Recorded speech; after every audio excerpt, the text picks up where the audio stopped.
আমাকে আপনারা একটু কথা দিবেন মেহরবানি করে। আমি যদি কোনো একদিন আপনাদের এই মঞ্চে আসি সামনের বৎসর, তাহলে এখানে যারা যুবকরা আছেন আমি দেখতে চাই দাড়ি রাখবেন কি রাখবেন না। আমি একটু দাঁড়ান তো, ইনশাআল্লাহ আগামী বছর দেখবেন যে আমরা দাড়ি রেখে ফেলেছি। দাঁড়িয়ে দেখানো যাবে? মাশাআল্লাহ, একটা যুবক ভাইকে পেলাম, আমার আরেক ভাইকে পেলাম, মাশাআল্লাহ আরেক ভাই, মাশাআল্লাহ মাশাআল্লাহ, মারহাবা, নারায়ে তাকবীর। আল্লাহ আমার এই যুবক ভাইদেরকে তুমি নবীজি সাল্লাল্লাহু আলাইহি ওয়াসাল্লামের ভালোবাসার একনিষ্ঠ পাত্র হওয়ার তৌফিক দান করো, আমিন। আল্লাহ সেদিন কিয়ামতের ময়দানে নবীজি সাল্লাল্লাহু আলাইহি ওয়াসাল্লামের সুপারিশের মুস্তাহিক বানিয়ে দাও, আমিন। আল্লাহ দুনিয়া আখিরাতে অফুরন্ত নিয়ামত দান করে দাও, আমিন। আমার মুসলমান ভাইরা, সুতরাং মুমিন মুসলমানের 2 নম্বর গুণটা বলেছিলাম, যখন সেই কোরআনের অতুলনীয় নিদর্শন শুনবে, শোনার পরে দেখা যায় তার ঈমানটা অটোমেটিক আপনা আপনি বেড়ে যায়। 3 নম্বর গুণ হলো আলা রাব্বিহিম ইয়াতাওয়াক্কালুন, সদা সর্বদা যেমনটা হালতে আছে, ঘরে হয়তো খাবার নাই, পকেটে টাকা নাই, দোকানে কিন্তু বিক্রি হয় না, এমত অবস্থায় সে ভরকে গেলে হবে না। ওই সময়েও মহা মুশকিলে পড়লেও আল্লাহ তাআলার শুকরগুজার থাকা লাগবে, আল্লাহ সুবহানাহু ওয়া তাআলার উপর পরিপূর্ণ ভরসা করা লাগবে। এই জন্য আল্লাহ সুবহানাহু ওয়া তাআলা ওই সকল মুমিনদেরকে সুসংবাদ দিলেন, ওই সকল মুমিনদেরকে আমার আল্লাহ সুবহানাহু ওয়া তাআলা এত সুন্দর সুসংবাদ দিয়েছেন যে কিনা তাদেরকে আল্লাহ তাআলা পরীক্ষা করবেন। আল্লাহ তাআলা অক্ষরে অক্ষরে বলে দিলেন, বান্দা পরীক্ষা করব, ভরকে যেও না, পেরেশান হও না, একটু ইস্তেকামত সবর করা লাগবে। আল্লাহ সুবহানাহু ওয়া তাআলা তোমাদেরকে অতি সুন্দর একটা আমল বলে দিলেন, যে আমলটা মুসিবতের সময় করলে ফায়দা হয়ে যায়। সুবহানাল্লাহ। আমার আল্লাহ তাআলা বলেন, ওয়ালা নাবলুওয়ান্নাকুম বিশাইইম মিনাল খাউফি ওয়াল জু' ونقص من الأموال والأنفس والثمرات وبشر الصابرين।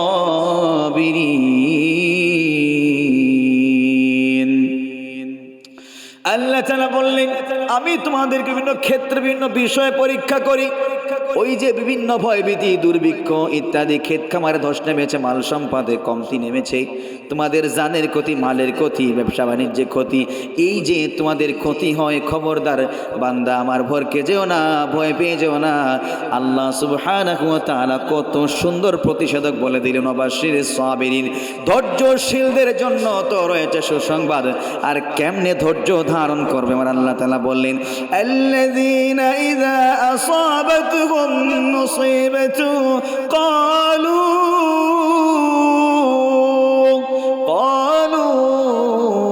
ইন্না লিল্লাহি ওয়া ইন্না ইলাইহি রাজিউন।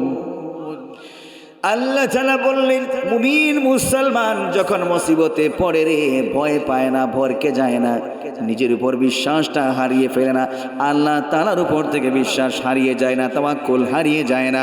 আল্লাহ সুবহানাহু ওয়া তাআলা কত সুন্দর প্রশংসা করে বললেন, মুমিন মুসলমান যখন মুসিবতে পড়ে তখন তারা বলে, ইন্না লিল্লাহি ওয়া ইন্না ইলাইহি রাজিউন। এই বিষয়টা হলো এমন, গো আল্লাহ আমরা তো তোমারই গোলাম, আর তোমার দিকে কিন্তু আমাদের যাওয়া লাগবে, ঠিক না বে ঠিক? ও আল্লাহ আমরা তো তোমারই, অর্থাৎ বুঝাইলো, গো আল্লাহ মুসিবত দিলে তো তোমার গোলামদেরকে মুসিবত দিলা, মহা মুশকিলে ফেলেছো, তোমার মায়ার বান্দা মোহব্বত করে তো বানাইছো গো আল্লাহ, এই মোহব্বতের বান্দারে তো গো আল্লাহ তুমি মুসিবত দিয়েছো, মাওলায়ে কারীম রহমান। গো আল্লাহ তাআলা আমরা তো তোমার গোলাম, আর তোমার কাছে কিন্তু আমাদের যাওয়া লাগবে। তখন আল্লাহ তাআলা এই কথা শোনার পরে, এই দোয়া শোনার পরে এত খুশি হয়ে যায়, তখন আমার আল্লাহ তাআলা কত সুন্দর সুসংবাদ দিলেন, উলাইকা আলাইহিম সালাওয়াতুম মির রাব্বিহিম ওয়া রাহমা ওয়া উলাইকা হুমুল মুহতাদুন।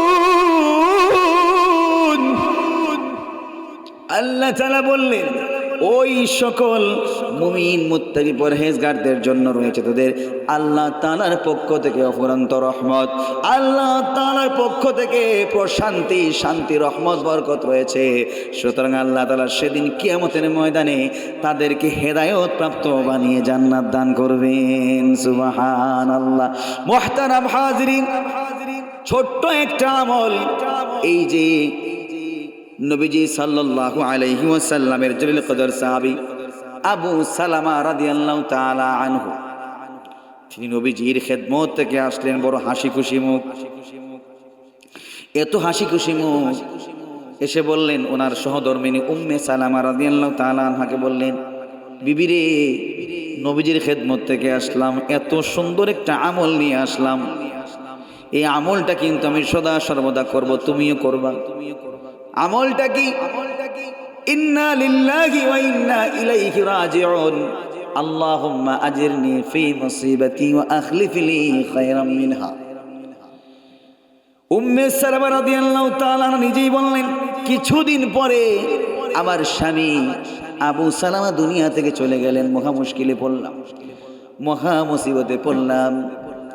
মহা মুসিবতে পড়ার পরে আমি কি করব? আমি তো পেরেশান হয়ে এদিক সেদিক ছোটাছুটি করি, কোথায় যাই, কার কাছে কি বলি। হঠাৎ মনে হয়ে গেল আমার স্বামী নবীজির কাছ থেকে একটা আমল নিয়ে এসেছিলেন, সেই আমলটা আমার করার দরকার। এই আমলটা আমি শুরু করে দিলাম, ইন্না লিল্লাহি ওয়া ইন্না ইলাইহি রাজিউন, আল্লাহুম্মা আজিরনি ফি মুসিবাতি ওয়া আখলিফ লি খায়রাম মিনহা। আমি শুরু করে দিলাম, আমি আমলটা শুরু করে দিলাম, আর খোদার কাছে চাইলাম, বললাম, মাওলা গো, কোথায় যাই ছোট ছোট বাচ্চাদেরকে নিয়ে, তাদের দায়িত্ব কে নিবে গো মাওলা? ও গো মাওলা, ভালো একজন মানুষ যদি আমার দায়িত্ব গ্রহণ করতো, বিবাহ করতো আমাকে, তাহলে এই ছোট ছোট বাচ্চাদেরকে নিয়ে একটা সুযোগ হতো চলার, দুনিয়াতে থাকার, সুখে শান্তিতে তোমার বন্দেগী করার মতো একটা অবস্থা হতো গো মাওলা। আল্লাহর কাছে এমনটা দোয়া করলাম, আর এই আমলটা করতে থাকলাম। কিছুদিন পরে আমি হতবাক হয়ে গেলাম, আমি চাইলাম কি আর হলো কি, আমি চেয়েছিলাম একজন ভালো মানুষ, কিন্তু আল্লাহ তাআলা আমার ঘরের মধ্যে আমার হাতে একটা আসমানের চাঁদ তুলে দিলেন। সুবহানাল্লাহ। উম্মে সালামা বললেন, নবীজি সাল্লাল্লাহু আলাইহি সাল্লাম আমার ঘরে আসলেন, আমার ঘরে এসে আমাকে বিবাহের পয়গাম দিলেন, বললেন, উম্মে সালামা, আমি তোমাকে বিবাহ করতে চাই, প্রস্তাব দিলাম। উম্মে সালামা বললেন, ইয়া রাসূলুল্লাহ, আপনি কাকে কি বলেন? আমি তো অনেক বৃদ্ধা, আমার তো বয়স অনেক হয়েছে, বাচ্চাও অনেক আছে। ওগো নবীজি, আপনার শান শৌকত মর্যাদাকে রক্ষা করতে পারবো। নবীজি বললেন, উম্মে সালামা শোনো, আমিও তো বৃদ্ধ হয়ে গেলাম, বয়স তো আমারও কম হয় নাই, কিন্তু আল্লাহ সুবহানাহু ওয়া তাআলার ফরমান, তোমার প্রতি যেন আমার ভালোবাসা অটুট থাকে। সুবহানাল্লাহ। সুতরাং এই আমলটা বলে দেই, হয়তো নিজের ঘরে নিজের যুবতী মেয়ে আছে, আমলটা করে, বিধবা মেয়ে আছে, ডিভোর্সি মেয়ে আছে, আমলটা শুরু করে দেন। ছেলের জন্য ভালো একটা মেয়ে পাচ্ছেন না, আমলটা শুরু করে দেন, সন্তানকে দিয়ে করান আমল, দেখবেন আল্লাহ সুবহানাহু ওয়া তাআলা অতি সত্বর আপনার মনের আশাকে পূর্ণ করে দিবে। সুবহানাল্লাহ। শুধু তাই নয়, নবীজি সাল্লাল্লাহু আলাইহি ওয়াসাল্লামের সাহাবী তালহা ইবনে উবাইদুল্লাহ, এভাবে নবীজি যখন মাহফিলে বসে কোরআন সুন্নাহর আলোচনা করতেন, কোরআনের বিধান বলতেন, মাসলা মাসাইল বলতেন, একজন সাহাবী বসতেন না, চলে আসতেন। প্রতিদিন তিনি নামাজ শেষে চলে আসতেন। নামাজ শেষে চলে আসার পরে সাহাবায়ে কেরামরা কানাঘুষা শুরু করে দিলেন, বিষয় কি? সেই সাহাবী কেন নবীজির মাহফিলে বসে না? সে কি দূষর হয়ে গেল, মুনাফিক হয়ে গেল নাকি? নবীজির কানে চলে গেল। নবীজিও চিন্তা করলেন, বিষয় কি? আমার সাহাবী আমার এই মাজলিসে বসে না কেন, বিষয়টা কি হয়ে গেল? নবীজি, আমার দয়াল নবীজির এত ভালোবাসা, এত বিনয় নবীজির মধ্যে। নবীজি সাল্লাল্লাহু আলাইহি সাল্লাম রহমতের নবী। নবীজিকে বললেন, বন্ধু আমার, আবার যে মাজলিসটা বসে নামাজের পরে, তুমি তো বসো না, চলে আসো, মেহেরবানি করে বলবে কি কি অন্যায় করেছি, কি ভুল করেছি। যদি আমার কোনো আচরণে কষ্ট পেয়ে থাকো গো বন্ধু, মেহেরবানি করে ক্ষমা করে দাও। আমি তো মাসনা মাসাইল বলি, এই মাসনা মাসাইলগুলো তোমরা শিখবে, পরিবার পরিজনকে বলবে, দ্বীনের বিধান মানবে আর এবং মেনে মেনে চলবে। সাহাবী বললেন, ইয়া রাসূলুল্লাহ, এমনটা বলবেন না, আমার কাছে লজ্জা লাগে গো নবীজি, আমার তো মন চায় আপনার মাজলিসে বসবো, আপনার মাহফিলে বসবো গো নবীজি। ওগো নবীজি, বলতে চাই নাই কিন্তু পরিস্থিতি বাধ্য করেছে বলার জন্য। ইয়া রাসূলুল্লাহ, ইয়া হাবিবাল্লাহ, আল্লাহর কসম করে বলি গো, আপনার মাহফিলে বসতে চাই, আপনার মাহফিলে বসে আপনার বয়ান শুনতে চাই, আপনি যে বিধানের কথা বলেন সেগুলো শুনতে চাই, সেগুলো শোনার বড় ইচ্ছা। কারণ দুনিয়াতে সবচাইতে বেশি পবিত্র যদি মাহফিল হয়, পবিত্র যদি মাজলিস হয়, আপনার মাজলিসের চাইতে কোনো মাহফিল হতে পারে না, মাজলিস হতে পারে না। সবচাইতে পবিত্র, সবচাইতে শ্রেষ্ঠ মাহফিল আপনারটা।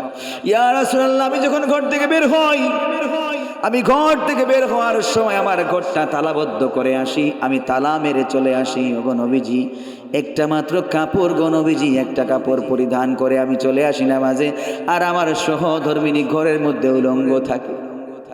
ইয়া রাসূলুল্লাহ, ইয়া হাবিবাল্লাহ, আমি যখন নামাজটা পড়ি, নামাজটা পড়ার পরে আমি চিন্তা করি যদি আপনার মাজলিসে বসি তাহলে নামাজের সময়টা চলে যেতে পারে। আমি তাড়াতাড়ি বাড়ি যাই, বাড়ি গিয়ে আমি কাপড়টা খুলে আমার সহধর্মিনীকে দিয়ে দেই, বলি নামাজটা পড়ে নাও, আর আমি তখন উলঙ্গ থেকে যাই। ইয়া রাসূলুল্লাহ, বলতে চাই নাই গো নবীজি, কিন্তু বললাম আপনি যখন বলেছেন। নবীজি চোখের পানি ফেলে দিয়ে বললেন, বন্ধুরে, তুমি কি শুনাইলা? তুমি এমন কি আমাদেরকে বললে? তুমি আমাদের পাশে থাকো, আমাদের প্রতিবেশী, আমাদের বন্ধু। যেই ঘরে মাত্র একটা কাপড় থাকে, এক কাপড় দুইজন পরিধান করে, একজন উলঙ্গ থাকে, আরেকজন কাপড় পরিধান করে নামাজে আসে, মনে হয় রে এই ঘরে ঠিকমতো খাবার খাওয়া হয় না। এই ঘরে সকালের পান্তা বিকালে ফোরায়, নুন আনলে পান্তা পুরায়, সকালের খাবার থাকলে বিকালে নাই। ও সাহাবী, কষ্ট করে জীবন ধারণ করছো, বোঝা যায়, চেহারার দিকে তাকালে বোঝা যায় রে বন্ধু। উপস্থিত সাহাবায়ে কেরাম চোখের পানি ফেলে বললেন, বন্ধুরে, তোমার শানে কত মন্দ কথা বললাম রে, কিন্তু আজকে তুমি যে আমাদেরকে কথা শুনাইলা, কাহিনী শুনাইলা, বন্ধু মুখ ফুটে বলো নাই তোমার ঘরে কি ঠিক মতো খাবার ছিল কি ছিল না? মনে হয়েছিল না রে বন্ধু। যার ঘরে একটা মাত্র কাপড় হতে পারে সে হয়তো কয়েকদিন না খেয়ে থেকেছে। বন্ধুরে, এমনটা জালেম হইলাম, তোমার খবরটা নিতে পারলাম না। এবার নবীজি বললেন, বন্ধু তলহা ইবনে উবাইদুল্লাহ, এটা বললে না কেন? কেন বলো নাই? কেন আমাদেরকে একটু শোনাও নাই? কি কারণে তুমি এমনটা কষ্ট করলে? তখন সাহাবী বললেন, ইয়া রাসূলুল্লাহ, ইয়া হাবিবাল্লাহ, আল্লাহর কসম করে বলি গো, আমার মনে কোনো দুঃখ নাই, কষ্ট নাই। আপনি তো বলেছেন সদা সর্বদা আল্লাহর উপর ভরসা করার কথা, আমি আল্লাহর উপর সদা সর্বদা ভরসা করে চলেছি, সওয়াল করেছি আল্লাহর কাছে গো নবীজি। ওগো দয়াল নবীজি, এই কারণে আল্লাহ তাআলা আমার মনের মধ্যে এত প্রশান্তি ঢুকিয়ে দিয়েছেন, আমার মনের মধ্যে এত শান্তি স্থাপন করে দিয়েছেন। ঘরে যদিও খাবার নাই, পকেটে যদিও টাকা নাই গো নবীজি, কিন্তু মনের মধ্যে এমন শান্তি বিরাজ করেছে, আল্লাহর কসম করে বলি গো নবীজি, আমার খাওয়ার প্রয়োজন পড়ে না, আমার কোনো জরুরত হাজতের প্রয়োজন পড়ে না। আল্লাহ তাআলা আমার মনকে এত বেশি শান্ত প্রশান্ত করেছেন, আমি যেন সদা সর্বদা চলাফেরা, সদা সর্বদা খাওয়া দাওয়া সব কিছু যেন আল্লাহর পক্ষ থেকে অটোমেটিক হাসিল হয়ে যায়, আল্লাহর পক্ষ থেকে হাসিল হয়ে যায়। আছে না, মানলাহুল মাওলা ফালাহুল কুল, আল্লাহ যদি আমার হয়ে যায় সব কিছু তো আমার। আল্লাহ যদি আমার হয়ে যায় তাহলে সব কিছু তো আমার হয়ে গেল। সুতরাং এতে আমার খাওয়ার দরকার নাই, আমার টাকার দরকার নাই, সম্পদের দরকার নাই। তো সেই সাহাবী এই কথা বললেন। প্রকৃত কথা হলো, যারা সুখী মানুষ, যারা আল্লাহর পক্ষ থেকে সুখ অর্জন করেছে, আল্লাহর কসম করে বলি, সারাদিন কাজকর্ম করার পরে যখন বিছানায় মাথা লাগায় অটোমেটিক ঘুম চলে আসে। এমনকি খাওয়া দাওয়ার ক্ষেত্রে কোনো প্রকার কোনো বাধা আপত্তি নাই। কিন্তু যারা হোটেল টাকা পয়সার মালিক, দেখবেন হালালে হারামে ধন বানাইছে, দেখবেন রে ভাই সুই মারতে মারতে গোটা শরীর কানা করে ফেলছে। সুই মারতে মারতে কানা, একটা গুস্ত খাইলে মোটামুটি ডান্ডি ভট্টা সোজা একেবারে হসপিটাল মাউন্টেড। একটা গুস্ত খাইলে ওই গুস্ত মোটামুটি 2 লাখ আর 3 লাখ নামায়। আসে না নাই? শুধু কি তাই ভাই, ওই ঘুম আল্লাহ দিয়েছে, ওটা টাকা দিয়ে কেনা যায় না। লক্ষ কোটি টাকার ফার্নিচার আপনার ঘরে, প্রশান্তির উপায় উপকরণ না, না, এই ঘুম টাকা দিয়ে কেনা যায় না। মজার মজার খাবার আপনার জন্য নিষেধ, আপনি খাবেন ফাতা লতা এটা সেটা উইদাউট অয়েল। তো মুহতারাম হাজিরিন, 3 নাম্বার গুণ সদা সর্বদা কার উপর ভরসা? আল্লাহর উপর ভরসা। 4 নাম্বার গুণ হচ্ছে الذين يقيمون الصلاة ومما رزقناهم ينفقون। يقيمون الصلاة أي يعدلون أركان الصلاة। নামাজ আদায় করবে ধীরে স্থিরে, সুচারুভাবে, সুন্দরভাবে, একাগ্র চিত্তে নামাজগুলা পড়বে, তাআদিলে আরকান আদায় করে। বিস্তর ব্যাখ্যা, আমি ব্যাখ্যা লম্বা করব না, শুধু নামাজের ফায়দা আখেরাতে আর দুনিয়াতে, এই 2টা অংশ বলবো শুধু। আখেরাতের ফায়দা,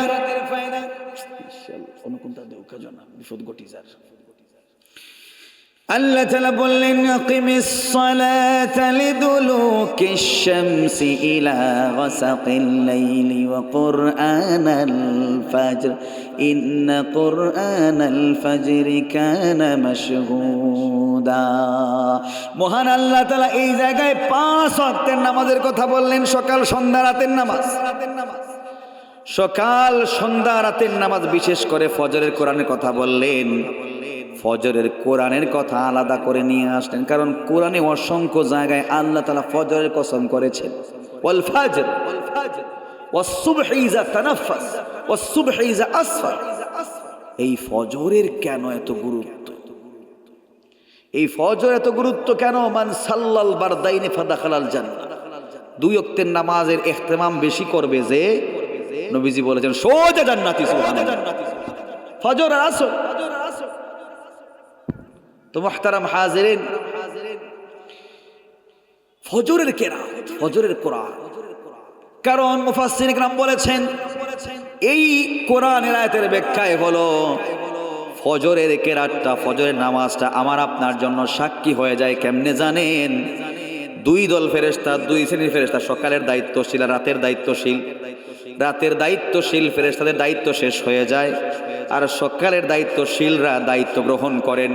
2 দল ফেরেশতা যখন একত্রিত হয় তখন তারা দেখেন কারা কারা ফজরের নামাজে যায়।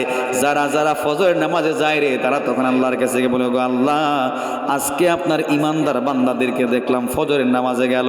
আল্লাহ বলবেন ফেরেশতা রে, কেন ফজরের নামাজে যায় ঘুম টুম বাদ দিয়া? তখন ফেরেশতারা বলে, গো আল্লাহ, আপনাকে অতি বেশি ভয় করে, ভয় করার কারণে গো আল্লাহ ওই দুনিয়াতে ঘুমকে প্রাধান্য দেয় না, বরং নামাজকে প্রাধান্য দেয়। আমার আল্লাহ বলেন ফেরেশতা সাক্ষ্য করে আমার বান্দাকে আমি ক্ষমা করে দিলাম। সুবহানাল্লাহ।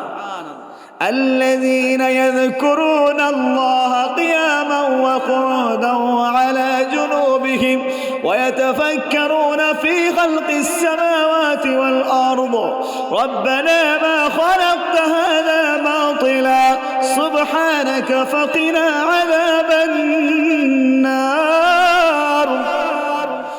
আল্লাহ তাআলা ওই সকল মুমিনদের প্রশংসা করলেন, আল্লাহর জিকির করে, বসেও করে, শুয়ে করে, দাঁড়িয়ে করে, দোকানে বসে ব্যবসা বাণিজ্য করছেন, জিকির চলতেছে। চলে কি চলে না? জিকির চলে। গাড়ি চালায়, জিকির চলে। দাঁড়িয়ে দাঁড়িয়ে কাজ করে, মাটির কাজ, জিকির চলে।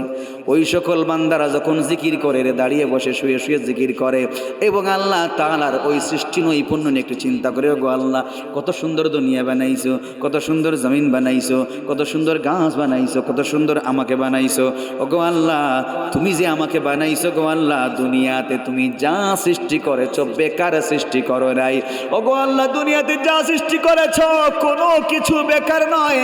ও গো আল্লাহ, মেহেরবানি করে আমি অধমকে ওই আযাব থেকে, ওই জাহান্নামের আযাব থেকে, ওই জাহান্নামের আযাব গজব থেকে মেহেরবানি করে আমাকে মুক্তি দান করো। যখন এই দোয়াটা বান্দা করে, আমার আল্লাহ তাআলা এত খুশি হয়ে যায়। আমার আল্লাহ বলে ফেরেশতা সাক্ষ্য করে আমার বান্দাকে নবজাতক সন্তানের মতো নিষ্পাপ বানায়া দিলাম। সুবহানাল্লাহ। নবীজি বললেন মান হাফাযা আলাইহা কানাত লাহু নূরান ওয়া বুরহান বুরহান মুনাজাতান ইয়াউমাল কিয়ামা।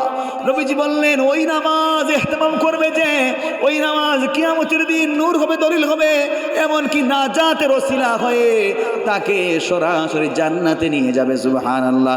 ওমান লাম ইউহাফিজ লাম ইয়াকুন লাহু নূরুন ওয়ালা বুরহান মুনাজাতুন ইয়াউমাল কিয়ামা।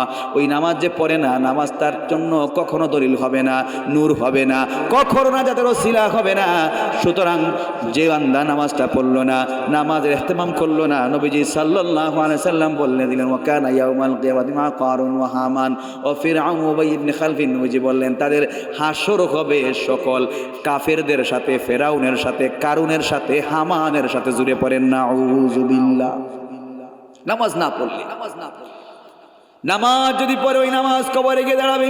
বান্দা যখন কবরে যায়, কবর দুই দিকে চাপ দিয়ে থাকে, চাপ দিবে।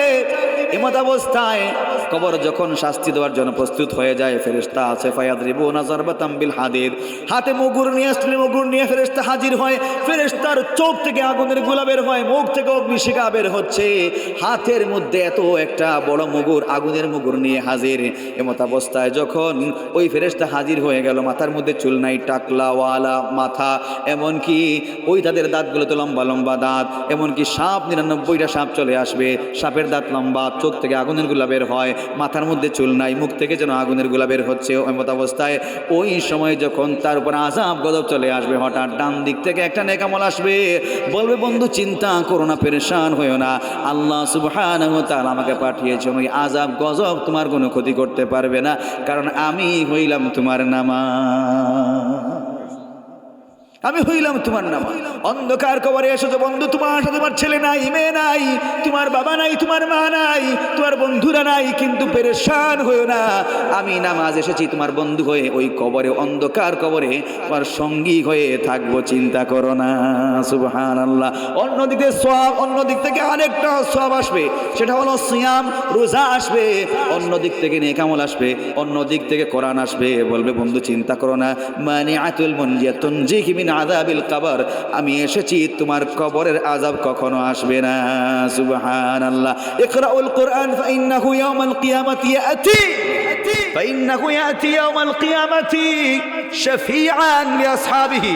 ওই কোরআন, কোরআন তোমার জন্য, আমার জন্য সেদিন কিয়ামতের ময়দানে সুপারিশ করবে তো করবে, আল্লাহ তাআলার সাথে ঝগড়া করে হলেও তোমাকে জান্নাতে নিয়ে যাবে। সুবহানাল্লাহ। নমাজে কেরাত আছে না নাই? নামাজে কোরআন তেলাওয়াত আছে না নাই? নামাজের মধ্যে সহি করে কোরআন তেলাওয়াত করতে হবে, এটা হচ্ছে ফরজ শেখা আমাদের জন্য। এই মাসালা লম্বা মাসালা বলতে চাই না, তো বলছিলাম আখিরাতের ফায়দা, কবরের ফায়দা। এবার দুনিয়ার ফায়দা বলি, আমি শেষ করতে হবে, অনেক লম্বা সময় আলোচনা করে ফেলেছি, আপনারাও বিরক্ত হয়ে যাচ্ছে না, বুঝতে পারছেন। দুনিয়াবি আলোচনা নামাজের ক্ষেত্রে ফায়দাটা কি? আমরা তো নামাজের মতো নামাজ পড়ি না। মানলাম সালাতু মানলাম তানহা সালাতু আনিল ফাহশাই ওয়াল মুনকার লা সালাতা লাহু। যে নামাজ আমাকে আপনাকে মন্দ কাজ থেকে বিরত রাখলো না, সেই নামাজ তো নামাজই না। বলবেন কেমনে? এমন নামাজি আমরা ভাই, নারাজ হইয়েন না, আমরা এমন নামাজি, 5 ওয়াক্তের নামাজ পড়ি, আবার সামনের কাতারে মোটামুটি ভালো পর্যায়ের মুসল্লি দাঁড়িয়ে আছে, লম্বা জুব্বাও আছে, কিন্তু মসজিদ থেকে বের হইয়াই গীবত, মিথ্যা কথা, হারাম লেনদেন আছে না নাই? মসজিদ থেকে বের হইয়া কেউ কেউ আছে সংসদ ভবনে যায়। সংসদ ভবন চিনেননি আপনারা? সার দোকান বাবাই যাবো হল, বাবা হল সার দোকান বুঝছেননি? সার দোকানে গে এমন মাত আরম্ভ করইন, তা সাংবাদিকে তুকাইয়া হয় না। সাংবাদিক তো দূর কি বা, ইতা ফেরেশতায় তুকাইয়া ফাইন কিনা আমার সন্দেহ। শুধু কি তাই? মসজিদ থেকে বের হয়ে শুরু হয়ে যায় অমুক খারাপ, অমুক ভালানা, অমুক এটা, অমুক সেটা, গীবত, তহমত। সর্বাগে সবচাইতে বড় ভুল যেটা করে ওইটা হয়েছে ইমামের পিছে লাগালাগি করে, আসে না? জারক দেখা অগবান্দি ঠাকুর চিনো না, ইমাম ওর পিছে নামাজ পড়লেন, ইমান আকিদা সব কিছু ওর ঘাড়ে দিলেন, আবার বের হইয়াই ওর বিরুদ্ধে কথাবার্তা। হায় রে মানুষ রে, এর লাগি তো আমরা সিলেটি ভাষাটা কথা কই, খানক দেখা অগবান্দি ঠাকুর চিনো না, কারো সিলায় খাইলা চিননি, মোল্লা চিনলা না। তো মুহতারাম হাজির, এই আলোচনা গেলে অনেক লম্বা দরকার নাই, আমাদের এই আমল পরিত্যাগ করা দরকার। অনেক আছে মসজিদে নামাজ পড়ে, 5 ওয়াক্তের নামাজ পড়ে, দেখবেন রে ভাই, আয় রে বাবা রে বাবা, লম্বা দাঁড়িয়ে আছে বুজুর্গ মহোদয়, কিন্তু সুযোগ পাইলেই টেবুলের তল দিয়া কাম সারে। বুঝলেন না? বিচার আসারে গেলে ফুলুস ছাড়া কোনো কথা নাই। মানুষের জমি জমা জবরদখল করে, আইল ঠেলাঠেলি করে, শুধু কি তাই, হাটে মাঠে ঘাটে সুদের লেনদেনও করে, আছে না নাই? অনেক আছে। সারা জীবন হারামখুরি করলো, সারা জীবন খারাপ কাজ করলো, মদ খাইলো, জুয়া খেললো, যত প্রকার যত জুলুম নির্যাতন, মানুষের পেটে পিটে লাথি মারলো, আর শেষ সময় হয় বুজুর্গ হইয়া যায় মসজিদের মতল্লি। ঠিক না বেঠিক বললেন না? তো এলাকায় নাই, ভিন্ন এলাকায় আছে, দেখবেন শেষ সময়ে বুজুর্গ সাজে, হয়ে যায় মসজিদের ক্যাশিয়ার, হয়ে যায় সেক্রেটারি, কিন্তু মূলত ওর ব্যাকগ্রাউন্ড খুঁজেন একেবারে হারামখুর। ঠিক না বেঠিক? মুহতারাম হাজিরিন, এই জন্য বলতে চাই যুবক সম্প্রদায়, এলাকার মধ্যে যদি রহমত বরকত আনতে হয় তাহলে এলাকা থেকে কয়েকটা ভাইরাস দূর করতে হবে। বুঝলেন না যুবক সম্প্রদায়? আমার বয়োজ্যেষ্ঠ বাবারা শোনেন, এলাকাকে যদি বরকতময় করতে হয়, রহমতময় করতে হয়, অফুরন্ত বরকত আসতে হয়, দুর্ভিক্ষ থেকে বাঁচাতে হয়, তাহলে কয়েকটা মিশন লাগবে। 1 নাম্বার, এলাকার মধ্যে সুদখোরদেরকে চিহ্নিত করতে হবে, ঘুষখোরদেরকে চিহ্নিত করতে হবে। সুদখোর ঘুষখোর কখনো মেম্বার, চেয়ারম্যান, এমনকি মসজিদের মুতল্লি, সেক্রেটারি হতে পারে না। তাদেরকে এলাকা ছাড়া করার দরকার আছে না নাই? 2 নাম্বার, এলাকার মধ্যে গান বাজনা হতে দেওয়া হবে না। যদি গান বাজনা হয়, এলাকার মধ্যে দুর্ভিক্ষ আসে, যারাই গানের আয়োজন করবে, আউল বাউল ফাউলদের সকল মাজলিসকে ভেঙ্গে চুরে চুরমার করে দিতে হবে। তো মুহতারাম হাজিরিন, আর একটা কথা বলি, এখন এনজিও সংস্থা আমাদের ঘরে ঘরে ঢুকেছে। এক তো ইমান খাইছে সুদি লেনদেন দিয়ে, 2 নাম্বার মা বোনদের পর্দাও খাইছে। ঠিক না বেঠিক বললেন না? এনজিও সংস্থাতে মহা একটা মরল কই যায়, দেখবেন ওই জায়গায় গিয়ে আসন পাতে পয়সা মুরিদ করে আমাদের মা বোনদের সুদের মুরিদ বানায়। বলতে চাই যুবক সম্প্রদায়, মিশন কমপ্লিট করার আগ পর্যন্ত ঘরে ঘুমাবা না। ওই সকল সুদি লেনদেনের ধারক বাহক যারা মরলরা এলাকার মধ্যে ঢুকে সুদের দাওয়াত দেয়, ওদেরকে পাছার মধ্যে বাড়ি দেওয়া লাগবে, 1.5 হাত লম্বা লাঠি দিয়া। ঠিক না বেঠিক?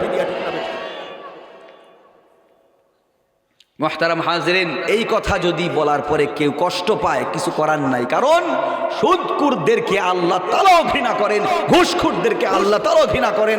আর যারা গান বাজনার আয়োজন করে, যারা কিনা এই সকল নেশাদ্রব্য দিয়া, যেখানে গানের আয়োজন ওইখানে কিন্তু মদের আয়োজনও হয়, কি হয় না? যেখানে আউল বাউল ফাউলদের আসর, ওই জায়গায় দেখবেন ইয়াবা বাবা যা আছে, গাজা টাজা সব ওই জায়গায় কিন্তু মোটামুটি বৈধ হয়ে যায়। মুহতারাম হাজিরিন, তো বলছিলাম এই কথা, কোন বেনামাজিকে কখনোই প্রতিনিধি হিসেবে গ্রহণ করবেন না। যে নামাজি আল্লাহ ওয়ালা, সেই হবে আমাদের প্রতিনিধি। ঠিক না বলছি?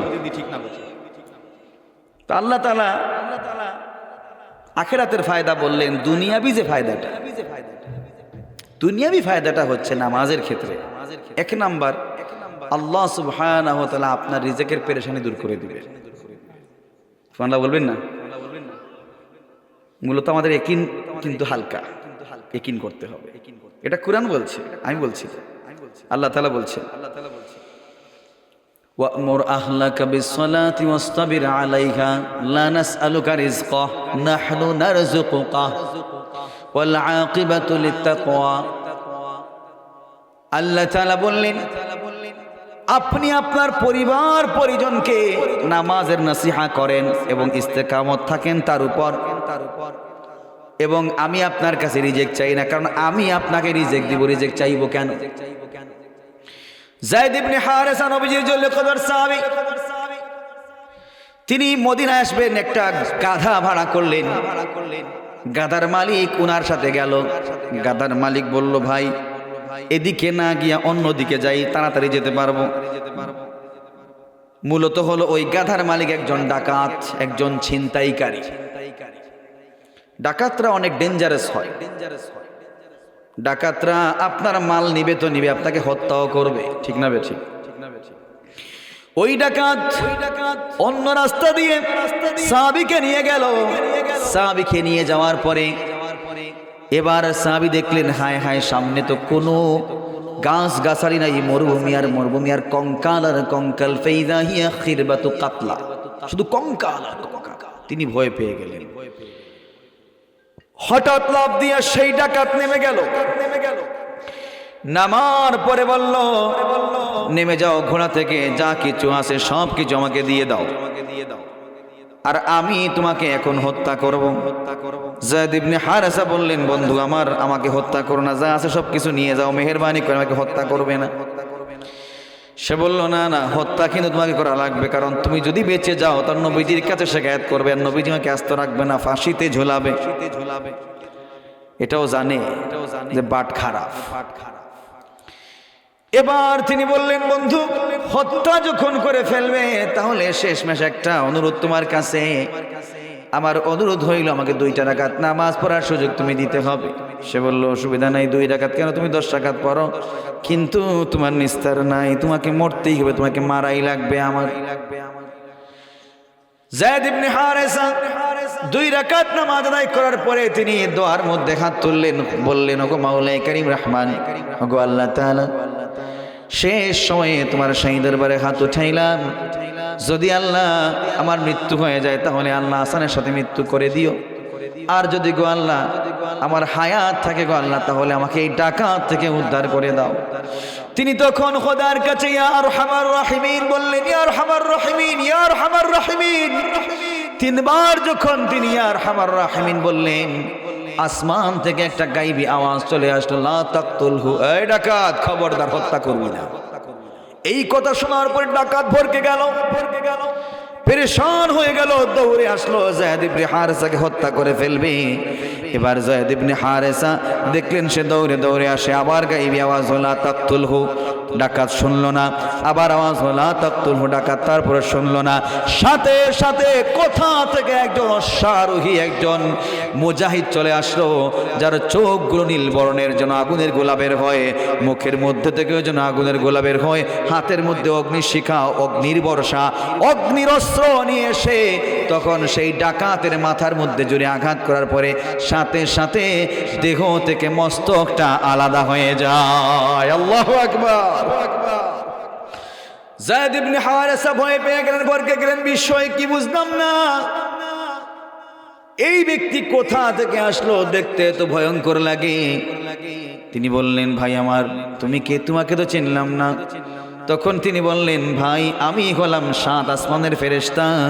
তুমি যখন ইয়া আরহামার রাহিমিন বলেছো, আসমান কাঁপতে শুরু করেছে, আসমানের মধ্যে কম্পন তৈরি হয়ে গেল। তুমি যখন আবার ইয়া আরহামার রাহিমিন বলেছো, আসমানবাসী সবাই চিল্লা চেঁচামেচি শুরু করে দিয়েছে। আমি আর সহ্য করতে পারলাম না। 3 বার যখন তুমি ইয়া আরহামার রাহিমিন বলেছো, আমি আর সহ্য করতে পারি নাই। আমি প্রথম আসমান থেকে বিদ্যুৎ গতিতে বিজলির চমকের মতো চলে আসলাম। আসার পরে দেখলাম ওই ডাকাত তোমাকে হত্যা করে ফেলবে, সাথে সাথে আমি তাকে চিরতরে দুনিয়া থেকে বিদায় করে দিলাম। সুবহানাল্লাহ।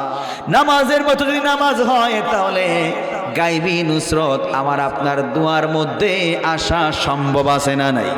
আসেনি? তাহলে ওই নামাজের ক্ষেত্রে আমরা অবশ্যই কি হব না, অলস হব না, আমরা বেখিয়াল হব না। যুবক ভাইরা যারা আছেন 5 ওয়াক্তের নামাজের ইহতিমাম করবেন তো ইনশাআল্লাহ। না বয়ান শুই না আজকে ফজর দিবেন, একবার ঠাসা ঘুম, এক ঘুমে মোটামুটি 10টা, এরকম না তো? কথা দেন যে ইনশাআল্লাহ আজকের পর থেকে আমরা নামাজ কোনদিন ছাড়বো না। হাত তুলে দেখাই মুসলমান। আল্লাহ সুবহানাহু ওয়া তাআলা আমাদেরকে 5 ওয়াক্তের নামাজ জামাতের সাথে আদায় করার তৌফিক দান করুন, সেই পড়ি আমিন। আরেকটা অনুরোধ যুবক ভাইরা, নবীজির সুন্নাহটা আপনারা মেহেরবানি করে একটু গুরুত্ব দিয়ে রেখে দিয়েন। আপনারা নবীজির সুন্নাহর ক্ষেত্রে অবহেলা করবেন না। যারা নবীজির সুন্নাহ দাড়িটা না রাখে 24 ঘন্টা কবিরা গুনাহ হতেই থাকে। মেহেরবানি করে নবীজির সুন্নাহ, এই যে দাড়ি মুবারকটা আছে, এটা মেহেরবানি করে আপনারা রাখবেন। আপনারা মেহেরবানি করে এই দাড়ি রাখার ক্ষেত্রে আপনারা অলস হবেন না। দাড়ি যদি কাটেন আপনারা 24টা ঘন্টা গোনা হতেই থাকে। আমাকে আপনারা একটু কথা দিবেন মেহরবানি করে। আমি যদি কোনো একদিন আপনাদের এই মঞ্চে আসি সামনের বৎসর, তাহলে এখানে যারা যুবকরা আছেন আমি দেখতে চাই দাড়ি রাখবেন কি রাখবেন না। দাড়ি পাওয়া যাবে তো আপনাদের? একটু আপনারা কষ্ট নেবেন না। দাঁড়িয়ে কি দেখানো যাবে? দাঁড়িয়ে একটু দাঁড়িয়ে আমি চিহ্নিত করতে চাই। জহির ভাই একটু চিহ্নিত করবেন। আমি একটু দাঁড়ান তো, ইনশাআল্লাহ হুজুর আগামী বছর দেখবেন যে আমরা দাঁড়িয়ে রেখে ফেলেছি। দাঁড়িয়ে দেখানো যাবে? মাশাআল্লাহ, একটা যুবক ভাইকে পেলাম, আমার আরেক ভাইকে পেলাম। মাশাআল্লাহ, আরেক ভাই, মাশাআল্লাহ মাশাআল্লাহ, মারহাবা, নারায়ে তাকবীর। আল্লাহ আমার এই যুবক ভাইদেরকে তুমি নবীজি সাল্লাল্লাহু আলাইহি ওয়াসাল্লামের ভালোবাসার একনিষ্ঠ পাত্র হওয়ার তৌফিক দান করো, আমিন। আল্লাহ সেদিন কিয়ামতের ময়দানে নবীজি সাল্লাল্লাহু আলাইহি ওয়াসাল্লামের সুপারিশের মুস্তাহিক বানিয়ে দাও, আমিন। আল্লাহ দুনিয়া আখিরাতে অফুরন্ত নিয়ামত দান করে দাও, আমিন। আমি মুমিন মুসলমানদের 4টা গুণের কথা আলোচনা করলাম। 1 নাম্বার গুণ বলেছি, আল্লাহর বরত্বের কথা শোনার পরে ঘরে থাকতে পারে না, অন্তরটা কাঁপতে থাকে, ঠিক না বেঠিক? 2 নাম্বার, কোরআন তেলাওয়াত শুনলে কি হয়? ঈমান বাড়ে, তাই না? 3 নাম্বার, সদা সর্বদা কার উপর ভরসা? আল্লাহর উপর ভরসা। 4 নাম্বার হচ্ছে আইয়ু আদ্দিন আরকানাস সালাহ, নামাজ ধীরে স্থিরে কি করা? আদায় করা। 5 নাম্বার হচ্ছে দান সদকা করা। এই দান সদকার মাসালা এখন আর যাচ্ছি না, আলোচনায় যাচ্ছি না, অনেক রাত হয়েছে, গভীর রজনী, শীতটা বাড়ছে, আপনাদেরও কষ্ট হচ্ছে। যদি কোনো একদিন কোনো এক মঞ্চে দেখা হয় আশেপাশে, ইনশাল্লাহ আলোচনা পাওনা রইল, আলোচনা করব, ইনশাল্লাহ পরিপূর্ণ আলোচনা করব। এখানে আছে দান সদকার আলোচনা, এটা লম্বা একটা আলোচনা। দান করলে কি ফায়দা হয়? আর সাদাকাতু তারুদ্দুল বালা, নগদ বালা মুসিবত দূর হয়ে যায়। আর পরিশেষে এই সকল গুণ অর্জন করলে কি আছে? মাগফিরাত, অফুরন্ত রিজিক, ইত্যাদি ইত্যাদি অনেক কিছু আছে। আল্লাহ তাআলা মাফ করবেন, দুনিয়া আখিরাতে শান্তির একটা জীবন দিবেন, যাই হোক ইত্যাদি ইত্যাদি। আল্লাহ সুবহানাহু ওয়া তাআলা আমাদের সবাইকে আমল করার, বোঝার তৌফিক দান করুন। যা আলোচনা করলাম অসংগতি হলে ক্ষমা করে দিবেন। আপনাদের ভালোবাসার একটা নজির আমি পেয়েছি, আমি আপনাদেরকে ভুলবো না কোনোদিন। আপনারা যে ভালোবাসা দেখিয়েছেন আমার জন্য, আপন ভাই ততটা করে না, আলহামদুলিল্লাহ। আল্লাহ সুবহানাহু ওয়া তাআলা আপনাদের এলাকার সবাইকে দুনিয়া আখিরাতে নিয়ামাল বদল দান করুন, অফুরন্ত নিয়ামত দিয়ে আচ্ছাদিত করে দিন। যে মা বোনরা আমাকে রেসপন্স করেছেন, আমাকে গুরুত্ব দিয়েছেন নিজের ছেলের মতো, ভাইয়ের মতো, আল্লাহ সুবহানাহু ওয়া তাআলা প্রত্যেক মা বোনদেরকে দিনের জন্য এভাবে কবুল করুন যে খাদিজা রাদিয়াল্লাহু তাআলা আনহা, ফাতিমা রাদিয়াল্লাহু তাআলা আনহা, ওনাদের মতো মুত্তাকি পরহেজগার হিসেবে আল্লাহ তাআলা কবুল করুন, আমিন। মনের আশাকে আল্লাহ তাআলা পূর্ণ করে দিন। বিশেষ করে এখানের হয়তো অনেক হিন্দু ভাই, হিন্দু বাবু, দাদা, তারপর আমাদের হিন্দু দিদি বৌদি যারা আছেন, মাসি যারা আছেন, ঠাকুমার যারা আছেন, আপনাদের প্রতিও আমার অফুরন্ত ভালোবাসা, আন্তরিকতা রয়েছে। আপনাদেরকে আল্লাহ তাআলা কবুল করুন, আপনাদেরকে যেন এমনভাবে কবুল করা হয় যাতে আপনারা আমাদের ভালোবাসার পাত্র হয়ে যান, আল্লাহর কাছে মকবুল হয়ে যান, নবীজি সাল্লাল্লাহু আলাইহি সাল্লামের সুপারিশের পাত্র হয়ে যান। আমার অফুরন্ত ভালোবাসা আপনাদের প্রতি রইল। আল্লাহ সুবহানাহু ওয়া তাআলা আপনাদের সবাইকে ভালো রাখুন, সুস্থ রাখুন, এই কামনায় আমি আমার বয়ান শেষ করছি। আসসালামু আলাইকুম ওয়া রাহমাতুল্লাহি ওয়া বারাকাতুহু।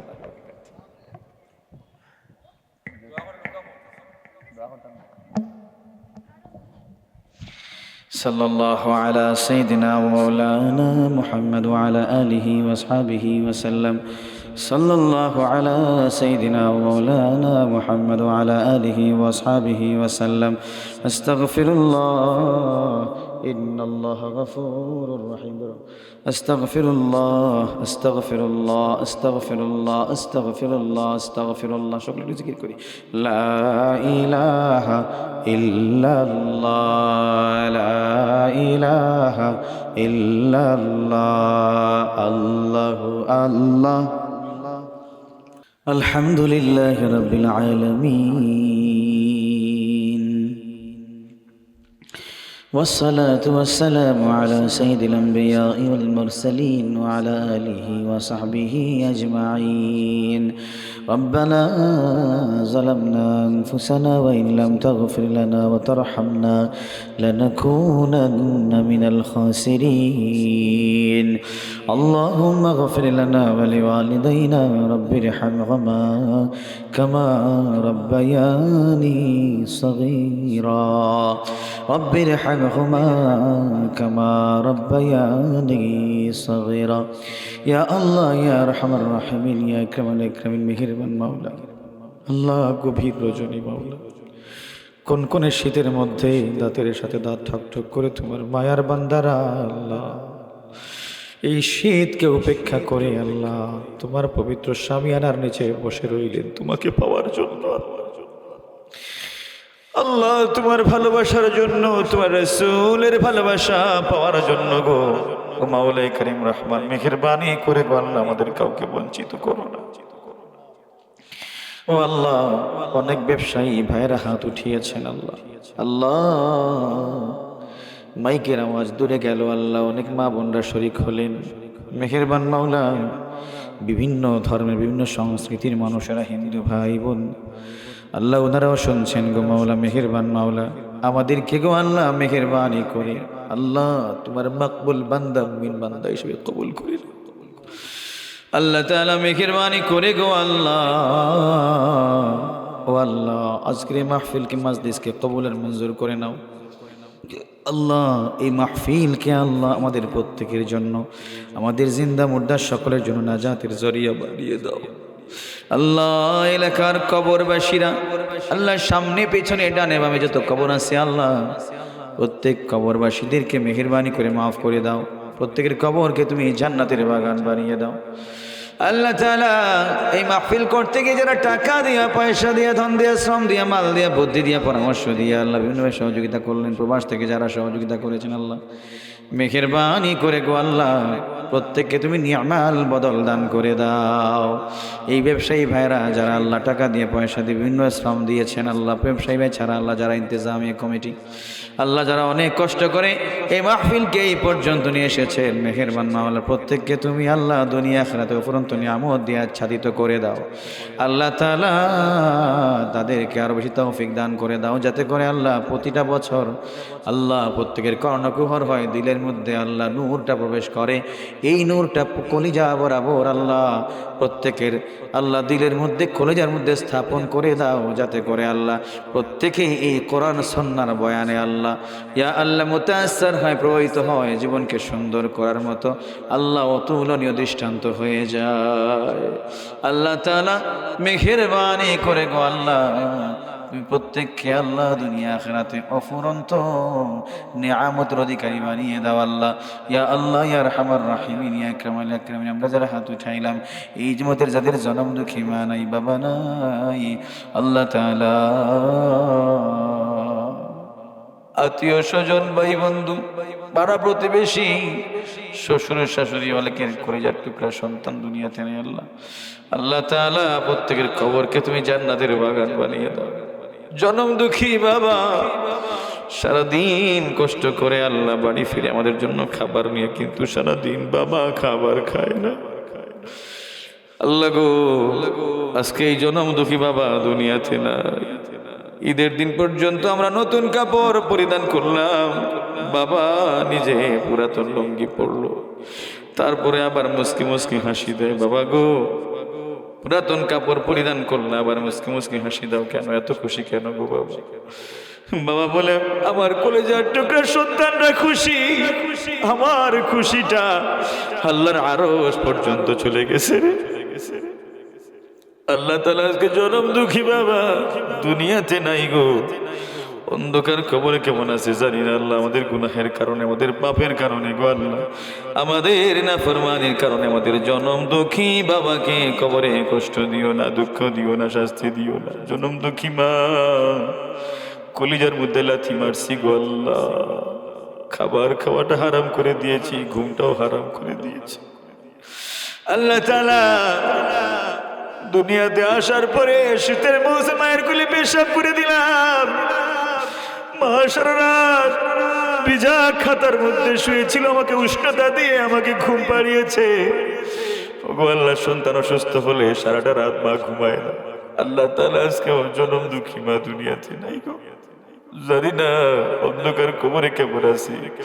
দুনিয়াতে একটা নীরব নিস্তব জায়গা, অন্ধকার জায়গা, কেউ ঘন্টা খানেক থাকবে না গো আল্লাহ, বিরক্তি আসবে, ভয় লাগবে আল্লাহ। কবরে তো দিনে অন্ধকার, রাতে অন্ধকার, গো আল্লাহ কেমনে মা এই কবরে থাকে গো আল্লাহ তাআলা। মেহেরবানি করে আমাদের মাতা পিতাকে কবরে তুমি জান্নাতের নূর দিয়ে নূরান্বিত করে দাও, জান্নাতের সাথে কানেকশন করে দিও গো আল্লাহ, জান্নাতের নাজ নেয়ামত কবর পর্যন্ত পৌঁছে দিও গো আল্লাহ। ও আল্লাহ, মেহেরবানি করে গো আল্লাহ, আমরা যারা হাত উঠাইলাম, যাদের আত্মীয় স্বজনরা ঘরে, ঘরের বাহিরে, হসপিটালে, দেশে বিদেশে আল্লাহ অসুস্থ অবস্থায় আছেন, আল্লাহ মেহেরবানি করে রুহানি জিসমানি যত প্রকার যত রোগ ব্যাধি আছে আল্লাহ, আল্লাহ তাআলা মেহেরবানি করে গো আল্লাহ তুমি